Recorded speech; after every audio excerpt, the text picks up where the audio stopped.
இருந்து இந்த ஊரணி கட்டி போட்டிருக்காங்க. சுற்றி நல்லா அந்த இடத்துலலாம் மரம் வச்சு அழகாக இருக்குது. ஒரு பசுமையாக ஒரு குளிர்ச்சியாக அற்புதமாக இருக்குது. கொஞ்சம் ஓய்வு எடுக்கணும்னா வந்து இருந்துக்கலாம். ஆனால் ஓய்வு எடுக்கவங்களோட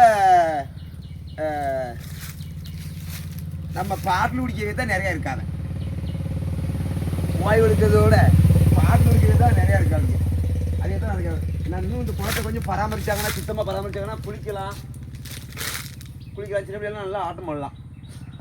இது மாதிரி நிறைய ஊரணி இருக்குது. இது எந்த ஊர் பஞ்சாயத்து? வெங்கடாம்பட்டி பஞ்சாயத்தா? வெங்கடாம்பட்டி பஞ்சாயத்து லட்சுமியூர். இந்த ஐந்தாண்ட போகிற ரோட்டில் இருக்குது. திடீர்னு வந்து உட்காந்து பார்த்தா அப்படி ஒரு அற்புதமான இடம்.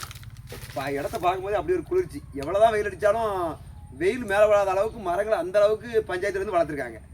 பஞ்சாயத்தை பொறுத்த வரைக்கும் சொல்லணும்னா அருமையான பஞ்சாயத்து தான் சொல்லணும். நல்லா பராமரிச்சிருக்காங்க. இந்த குடியாரங்க மட்டும் கொஞ்சம் வராமல் இருந்தாலும் நல்லாயிருக்கும். குடிக்கிறது எல்லோரும் வீட்டில் வேக வச்சு குடிங்கப்பா. பொது இடத்த நார வைக்காதீங்க. கொஞ்சம் ஒரு பொம்பளைலாம் வந்து ஓரமாக இன்றைக்கி இருக்கணும், இல்லை ஏதாவது கொஞ்சம் சந்தோஷமாக இருக்கணும்னா இங்கே இருக்க கொஞ்சம் சங்கடம் தான். இந்த மனசுக்கு ஏதாவது கஷ்டமாக இருக்குன்னா கண்டிப்பாக இந்த இடத்துக்கு வாங்க. அப்படி ஒரு அமைதியாக இருக்குது, அழகாக இருக்குது. குருவி சத்தம், அந்த பைக்கு போகிற சவுண்டு, வண்டி போகிற சவுண்ட்லாம் பார்க்கலாம். அப்படி ஒரு அற்புதமாக இருக்குது. எனக்கு இந்த இடம் ரொம்ப பிடிச்சிருக்கு. மற்றவங்களுக்கு எப்படி இருக்குன்னு தெரியல. ஆனால் ஒரு அமைதி. இருட்டு நேரத்தில் மட்டும் வந்துடாதீங்க, அதுவும் ரொம்ப இதாக இருக்கும். ஆனால் உள்ளே நல்லா நிறைய மரம் வளர்த்துருக்காங்க. பஞ்சாயத்தை கண்டிப்பாக பாராட்டலாம். என்ன பஞ்சாயத்து? வெங்கடாம்பட்டி பஞ்சாயத்து. வெங்கடாம்பட்டி பஞ்சாயத்தை பாராட்டலாம். மரத்தை அற்புதமாக வளர்த்துருக்காங்க. சில இடத்துல மரம் வளர்க்குற மரத்தை ஒரு தினம் நட்டுட்டு போவான், ஒரு தினம் பிடிங்கி தூர போட்டு போவான். ஆனால் இங்கே அப்படி இல்லை. மரத்தை ஃபுல்லாக கொடுக்காப்பள்ளி மரம், அடுத்து இந்த இலவம்பஞ்சி, தியாக்கு மரம், மருத மரம்லாம் வச்சுருக்காங்க. பார்க்க அழகாக இருக்குது. இலவம்பஞ்சி மரத்துலாம் எனக்கு ரொம்ப பிடிச்சிருக்கு. இதெல்லாம் இலவ மரம் தான், இலவம்பஞ்சி மரம் தான். இது இலவம்பஞ்சி, இது தேக்கு, இது என்ன மரம் நமக்கு தெரியல.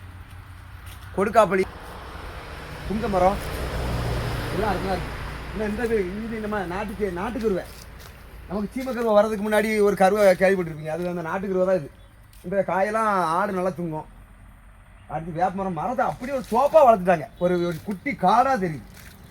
அது எப்படி சொல்ல, நம்ம காட்டில் தானே போய் ஃபாரஸ்ட் ஏரியான்னு பார்ப்போம். ஆனால் இந்த இடத்துல அவ்வளோ இதுவும் பார்க்கலாம், அவ்வளோ மரம் அப்படி இருக்குது. வெங்கடாம்பட்டி பஞ்சாயத்து வேறு லெவல். இந்த இடம் நல்லா இருக்குது. மற்ற இடத்துல போய் பார்க்கலப்பா, பிறகு அதுக்கு ஒரு குத்தம் சொல்லுவீங்க.